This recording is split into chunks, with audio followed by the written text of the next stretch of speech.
On Friday's show, I tried to appeal to Elizabeth Warren, or at the very least someone who can talk to her, and say that her strategy, which is obviously to spend the next few months telling the Democratic Party that it's totally fine to go into the convention with Bernie having the plurality of the vote and him not end up being the nominee. They'll take it and they'll give it to someone else. And I tried to appeal to reason in stating that there is virtually no reason why she would believe that they would give it to her. First of all, if there was a justification for handing it to someone, they would want someone who presumably had at least won some of the primaries or caucuses. And at least as of right now, it doesn't look like that's going to happen. She's in fact even losing in Massachusetts, at least in polls. But far more importantly, if they were going to pull the trigger on taking the nomination for themselves, then at that point, why give it to Elizabeth Warren, someone who on the issues they disagree with almost as much as Bernie Sanders? You know, they hate Bernie Sanders far more, that's true, but why would they give it to her when they have these other, centrists, or Mike Bloomberg as a possibility? He'll probably have given the DNC $100 million by then. And so I just wanted to get your opinions of, if they had to pick someone, who do you think it would be and why? Joe Biden. Why? At this point, because he's making. And to be really fast, to be clear, this isn't who you think they should pick. This is who you think they would pick. I think they would pick Joe Biden just because vice presidential credentials. Now he's won South Carolina handily. He's going to make the case that he's the best candidate with black voters, although nationally him and Bernie Sanders are tied. But this is a strong showing here. And I think that makes the most sense. Giving it to a literal Republican oligarch with so much racism in his past and a complete disregard for constitutional rights, rights of privacy, ethical policing. Mike Bloomberg, not a good idea. Death of the party, combating a right-wing authoritarian with a right-wing oligarch, killing any semblance of a left-wing opposition in the Democratic Party. That would be disastrous. So it's got to be Biden. There's no one else who's going to be able to make that case. People kind of loathe Buttigieg, even though he represents a politics that would be non-threatening to the Democratic establishment. You can just see how Amy Klobuchar looks at him on the debate stage, and all of them think he's a pretender, a smooth talker that's allowed himself to get on the stage by just kind of duping people. Older voters who say that they love his age, I can't get over that, but love how young he is and the fresh idea, like whatever. But it's got to be Joe Biden. I can't see it any other way for the case that they're going to make. Although when we read these articles, they say, oh, it could be Pelosi. Please, I mean, Pelosi has one of the lowest approval ratings of national elected officials in the country. It would never be, but I don't know. That's my thought. But I ranted for a while. What do you guys think? Well, it's not Tom Steyer, right? So I think we're good in that area. No, I very, very much agree with Emma. Buttigieg, he really has this schmarmy way about him that I think makes him extremely unrelatable on the larger angle of things. As much as people say, oh, that's cute, I think in reality, it's not very cute at all. Not at all. And Biden, he does have that, again, the legacy and the fact that he was VP, and also his ties and connections. And I do think he has been, because he's been in the establishment for so long, he has a lot of strong connections. And I think he's able to play both sides, as we see in South Carolina, where we have it's 26.8% of the population is black, and he's using his leverage for Obama to gain that population. But also, he says he's friends with, or was friends, because they're no longer living, as segregationists. Yeah. And so he's able to play both sides and make both groups feel like their needs are being met. And so I think that's very strong, and he can possibly do that on a larger frame. Their whole thought of thinking who is it can beat Trump, because their basis for who can beat Trump is how many Republican voters can they pick up. And he's thinking, hey, this guy talks about how he worked across the aisle so much and actually agreed with segregationists. Doesn't matter the policy, just matters that he can tout that he's worked across the aisle. It's what Amy Klobuchar has been pushing a lot of, and how she's had her say in her hand in many bills that were written, and how she's worked across the aisle. It's just, and that's the establishment's line for, that's a person who's nice and goes across, doesn't offend anyone, doesn't make anyone mad when they give a policy that actually would help the majority of Americans that are paying into our system.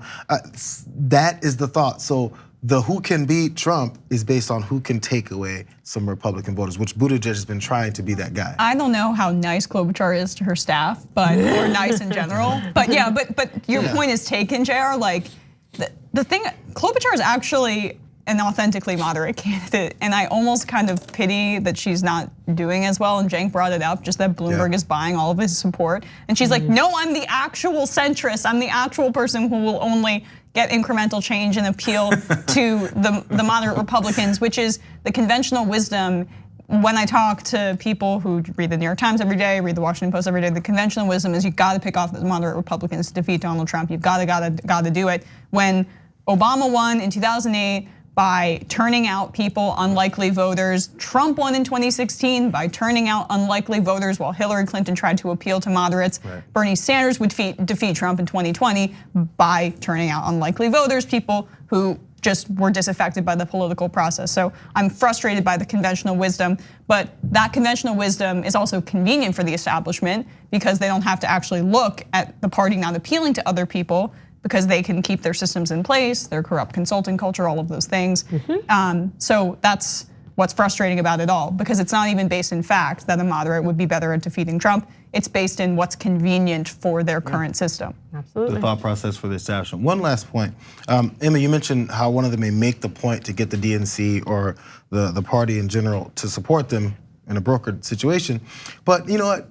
We've mentioned this along the week too. Mike Bloomberg, the one thing he does have is he's buying off some of these superdelegates. Yes. And he's putting it in place to try and be, that's his case. Every case that Mike Bloomberg has made as a politician is based on how much money he can throw at it and how many people he can get on his side based off of that bribery. So as we mentioned, he bought off a couple of superdelegates to be a part of his advisory boards. I can't remember the positions he put them in. He hired the vice chair of California Democratic Party and the vice chair of the Texas Democratic Party. And I'm sure he's paying them double, triple what they would have been making in their positions within the Democratic Party. And they're not just vice chairs, they are also superdelegates, as Jayar just alluded to. People who have control over the process of who's going to be elected president. And they're on Bloomberg's payroll right now. And that's the case. Yeah, and again, Bloomberg donated hundreds of thousands of dollars to the Democratic Party in November, right before he jumped in. It was the first national Democratic donation he's made since the 90s. So it's pretty clear what he's trying to do. He'd been meaning to get around to it, you know? Yeah, you just forget for a while. He forgets how many times he can, how many payoffs he has on his books. Yeah, and that's why I think I agree with Emma. I think the one I would put money on that they'd pick would be Biden. They wanted him before. They thought he was going to win this thing. A year ago, they thought this is just going to be a formality. He's going to sweep through. They're comfortable with him. They know he's not going to do anything crazy. I mean, he'll say crazy things and his debate performance will be absolute nonsense. But if he gets in office, he's going to act like any number of other centrist Democrats would. I think they like that. And the thing that potentially could throw things off, though, is definitely Mike Bloomberg. I mean, is Mike Bloomberg going to get absolutely destroyed on Super Tuesday and then leave because there's no point, or is he going to stick around? If he hired 2 superdelegates, could he hire 200 or 500? Honestly, what's to stop him from doing that? He has the money. He could be paying them 2 or 3 times what they were getting before, as Emma pointed out. He could multiply that by 10 and not care. It wouldn't matter to him, for all of them, for all the superdelegates. And I guess our faith that they wouldn't sell out for the money is all that would reassure us, but that hasn't been true when it comes to lobbying positions and switching on important issues. And like, honestly, we could come in with him having bought enough superdelegates to offset California, Texas, and a bunch of other states combined. That's a nightmare, an absolute nightmare. That's the end of the republic. That's the end of the democracy. I say republic. It's the end of the party, and then it's handing 2020 to Trump. Again, I keep repeating this. The idea that a paternalistic right-winger who loves Wall Street doesn't like black or brown people. He's made that super clear. And someone who talks down to farmers and says that anyone could do their job. Something that the Democratic Party says that they care about. They care about appealing to the Midwest. This like sniveling weasel, honestly, who has no charisma and talks about how the rest of the voter base is not in the intelligentsia. You think he's gonna play well in Michigan and Wisconsin and Pennsylvania? We will get absolutely shellacked if he is actually put in place in the Democratic convention, or by some miracle beats Bernie Sanders fair and square with votes, although nothing's fair and square with him. I just can't imagine a worse candidate against Trump than Mike Bloomberg. I'm sorry for calling him a weasel. Oh, no, I shouldn't say that, but no, I think it's accurate. Honestly, that or what, misogynistic Mike. But no, I think California would cede the union. Like it would just be absolute havoc. Right. No, like what he represents, being able to or thinking he can buy everything. But then also we see the way, again, doesn't like black or brown people, completely mistreats them and doesn't take accountability or any responsibility whatsoever for their imprisonment and unjust treatment. But then also the treatment of women. And the circumstances surrounding the NDAs and the very limited, isolated kind of release of them. This person has all of the hallmark and indicia of Trump. He's just maybe what, 3 inches shorter? And just not as fun, like and not as fun to watch. Like again, we disagree about this, but Trump does have a weird charisma. You never know what he's gonna say. Like Mike Bloomberg doesn't have any of that. I know John doesn't think he has charisma, but he does. He does in the bizarre. Does? No. Trump. Oh yeah, hell yeah, Trump does. And Bloomberg doesn't have any of that. No, he does not. He's just a terrible version of what Trump is. And that's the Democratic Party learned its lesson. We're just gonna put our own Trump through and just hand our democracy over to oligarchs that can buy it. Yay! The founding fathers are so thrilled right now. So with the thought of potentially Biden's, okay, let's continue with this thought process. I promise I won't go long. So if Biden is handed or somehow wins it, what aspect of, because I'm thinking the attack line coming from Donald Trump is gonna be Ukraine, Burisma, Hunter, right? The things that he was saying we're sick of hearing about would be the main vein he'd be going with. He would actually look forward to going up against Biden because he can go with empty talking points and then say, because the Senate decided to go ahead and acquit him despite of all of the evidence that was mounted against it, or even the evidence that they refused to hear, that's evidence that he'd probably come with a new nickname besides Sleepy, but he'd go through the corruption thing. He would push the same campaign he ran against Hillary Clinton, and then would see this as a way to just, it photocopy the same thing. Yep. Why the Democratic Party wouldn't potentially be afraid of that, I'm not sure. If they're afraid of anybody else talking about anyone, they said Bernie Sanders harmed Hillary Clinton so much in the primaries that it helped Trump win, right? Elizabeth Warren is destroying Mike Bloomberg in the primaries. So if he somehow gets a nomination, aren't we mad at Elizabeth Warren for destroying Mike Bloomberg's character before she goes into the general election? And again, the swamp narrative. How effective would the swamp narrative be if the Democratic Party goes against the will of the people and installs their own candidate?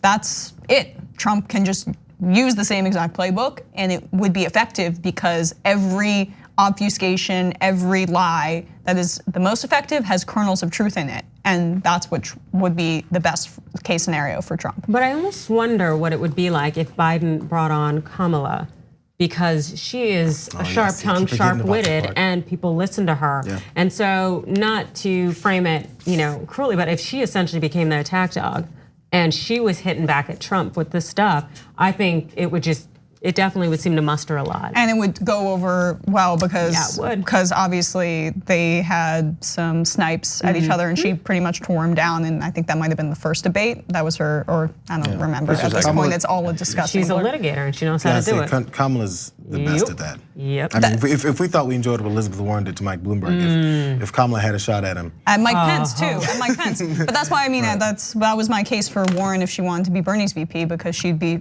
perfect going up against Mike Pence in those debates. Biden, another throwback. Remember when he just killed Paul Ryan and he killed Sarah Palin? Metaphorically. Those were good times. Those and literally. But he's not honestly, he's not capable of doing that anymore. Not anymore. No, you're absolutely right. It's been a while. Thanks for watching the Young Turks. Really appreciate it. Another way to show support is through YouTube memberships. You'll get to interact with us more. There's live chat emojis, badges. You've got emojis of me, Anna, John, Jayar. So those are super fun. But you also get playback of our exclusive member-only shows and specials right after they air. So all of that, all you gotta do is click that join button right underneath the video. Thank you.